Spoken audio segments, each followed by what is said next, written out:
congratulations to all of you, especially the parents, the families, siblings of Harah and Angelo. It's a great joy to be with you this afternoon.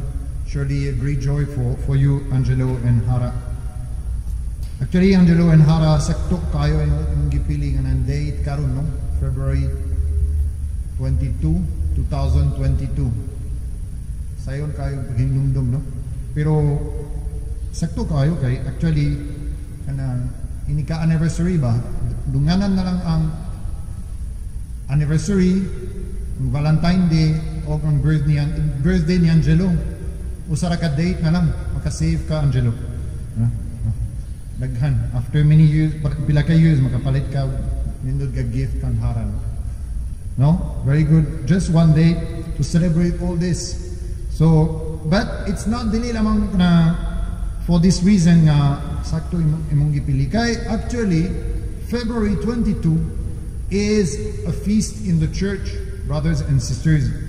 And it's the feast, what we call the confession of faith of St. Peter. St. Peter, the chief of the apostles, who one day before Jesus proclaimed his faith, you know. He said, "You are the Messiah. I believe in you. You are the Son of God." And Jesus acknowledged this faith of Peter and say, "Peter, on this rock, you are Peter, and on this rock I will build my church." And the Catholic Church celebrate this day, this occasion, this moment, which is very important because it's like the beginning of the church in a way, where Peter was entrusted the responsibility of the church. And today, Angelo and Harah, you also entrusted the responsibility of this little church that will be your family. So it's very fitting and it's very beautiful because on that day, St. Peter, he proclaimed his faith in Jesus, and Jesus became like the center of his life. All his life was really built on Jesus Christ. And whatever happened after, even I would say the worst for him when he failed, when he was able to deny his Lord, and even with all the difficulties that he encountered, he kept his faith in Jesus until the end. And so Jesus was really like for him, the friend that he will never leave, the master that he will always follow. And I find it so fitting that we celebrate your wedding on this day. Because for you also, there was some time you met someone that changed your life. Diba? Wow, nice. But actually, this someone that changed your life is not Angelo or Harah. No, the someone that changed your life truly is Jesus Christ. Diba? When you met Jesus Christ more closely and you embraced more the faith in Jesus through joining charismatic groups of prayer, and that's how you're journeying together. I don't know what was the deep reason, Angelo, why you joined the charismatic group is really for Jesus, or is because you will find Harah there? I don't know. We don't know that. Maybe both of them, right? Huh? But that's the beautiful thing, is that you journey together in faith, in the Lord, and also in friendship and love for one another. And so because of this encounter with Jesus Christ, your life was changed. And God's grace came to heal your wounds and came to make you strong in front of the difficulty. He enabled you to stand and to grow really as a man and a woman who now can really truly face each other in a while and say, yes, I take you for my wife, I take you for my husband. It's Jesus Christ who did this in your life. You can really testify of this. And that's why on him today, as St. Peter, you will build your family life like Peter built all his life on Jesus, and Jesus built his church on the faith of St. Peter. That's on this faith today you will build your family. this faith in Jesus. He is at the center. As He is at the center of this gospel that we just heard. Have you noticed? It's funny, the story of Cana, you know, the wedding at Cana. It's kind of funny because it's a wedding, but the gospel barely speaks about the bride and the groom. It's just mentioned at the end that someone spoke to the bridegroom, you know, but it doesn't even say anything. And for the bride, we don't even know who she is, you know. It's kind of surprising, but it's meaningful because actually the center of that wedding, like the center of your wedding today, is not the bride and the groom, is Jesus Christ, you know. He is the center of your married life, as He was really the center of attention at Cana, together with Mary. Jesus only is able to make someone capable to love. And you know that very well, because you know also your limits and your weaknesses. You know what in you is not able to love. But you know that the grace of God was stronger than this in your life. And really, today in this gospel, it's really about Jesus who brings joy to this married couple. And I wish that it will be always the same for you. So I would like to take note of 3 things that are very meaningful for you in this gospel today. The first thing is that in this gospel we have 2 hearts who love and understand each other very much. These 2 hearts are not husband and wife, it's the heart of Jesus and Mary. But no one loved like them on earth. There is no man and no woman who loved better than Jesus and Mary, right? And so they are mother and son, but they are the very good example for you of love. In this gospel, they understand each other. There is a problem. Mama Mary speaks to Jesus. The reply of Jesus is kind of strange. It looks like apparently, but actually not. Jesus did not reject the request of his mom, of his mother, but he wanted his mother to believe more in him. And so she understands that, and she speaks to the servant and say, do whatever he tells you. So she understands that Jesus is about to do something great, and she just accepts to believe and to follow. But these 2 hearts, they really love and understand each other very much.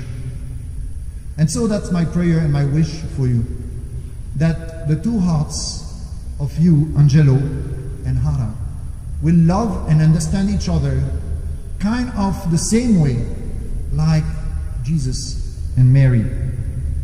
And why Jesus and Mary were able to really love and understand each other? Because they had the same connection, the same strong connection to God the Father. Jesus was on earth to do the will of his Father, and Mary, she said, I am the servant of the Lord, may it be done according to your will.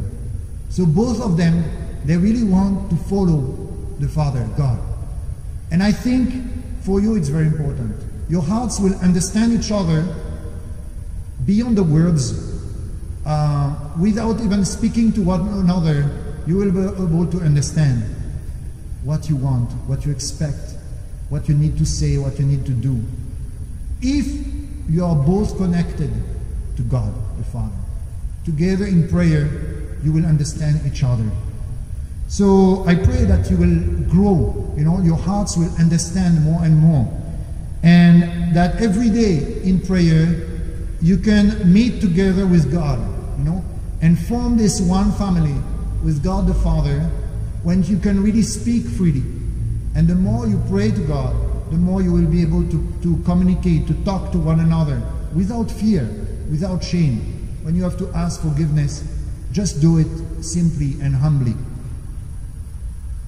Second is that in this gospel, we have a group of very patient people who were able to fetch 600 liters of water, apparently for nothing.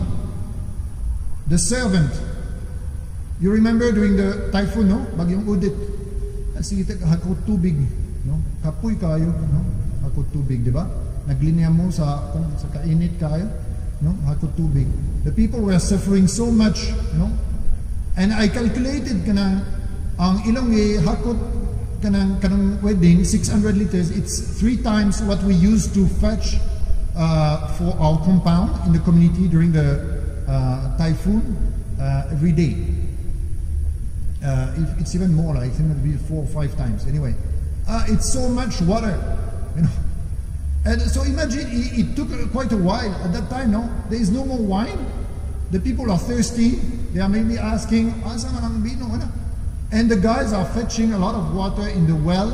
Walay pump, even walay puso, but it's just with the bucket and the balde. So it's really a long and tiring work that Jesus asked them to do.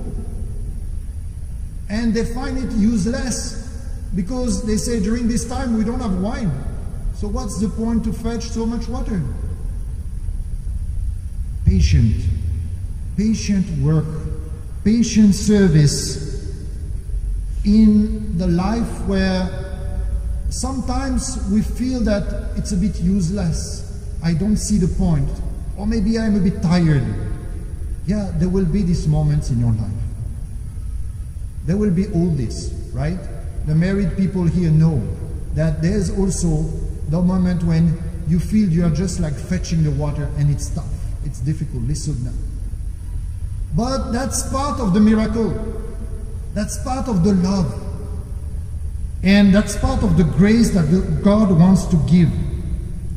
The time when you have the patience to love through service, to work together, to go to the office, to go to work, even if you are tired, to take care of the children, the trials and the difficulties that you will carry together, the time when it's not so fun, you know, it's also the time when your love will grow.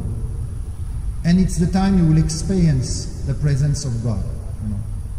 And you should ask the Lord during this wedding, also during this Mass, Lord, may I be also like the servants of the wedding, that humbly obey to you without understanding everything, but I will remain faithful, like the servants who remain faithful. It's not because it's not fun that I will say, kapoy nako. No, I will continue to serve, and I will discover what is truly to love at this moment. And third, the most beautiful in this wedding, the nice thing is that there is this delicious, sweet wine at the end. So I pray, Angelo and Harah, that there will be always a lot of wine in your house. Like smiles, Angelo. A lot of wine. It was a wine that was both abundant. The Grand Cayo, remember, 600 liters. It's an apple, no? 600 liters. 600 liters wine, and then it was also delicious. And the people were surprised that they kept the good wine until the end. So of course this wine is an image of God's grace for you, of the love of God. And the wine did not come from the budget of the bride, from the budget of the groom, from the sponsors, from whoever. It was a gift of God. It was a miracle. It was something that, wow, comes like boom, from heaven. And that's the beautiful thing, is that in your family, in your couple, there will be this wine. There will be something that you cannot explain, that does not come from your work, that does not come from money, from good health, of whatever, for good situation, I don't know. There is something much greater that comes from God's grace. The happiness and the joy, the love that unites you, it's the wine of Cana. It's the grace of God. You have to believe in it. And that's why I pray that this wine will always be in your home, in your house. The wine, the good wine of the joy and the trust for one another, the wine of the happiness that you will enjoy because you have given everything to God and to one another. So this wine, again, it's a mystery. You don't make it, you'll not make it by yourself, but you have to receive it. You have to be ready to receive it. And as I said earlier, it's mostly in prayer, but also in the time spent with one another. So your marriage is a bit like Cana. Don't know. I hope we'll not lack wine. No? But even if it lacks, you know that Jesus will be there always to give you what you need. You know? Your marriage is like of Cana because you invited the Lord and Mama Mary to journey with you. So let us continue in prayer for you that starting from this day, your journey with the Lord will be really filled with His joy and love. Amen.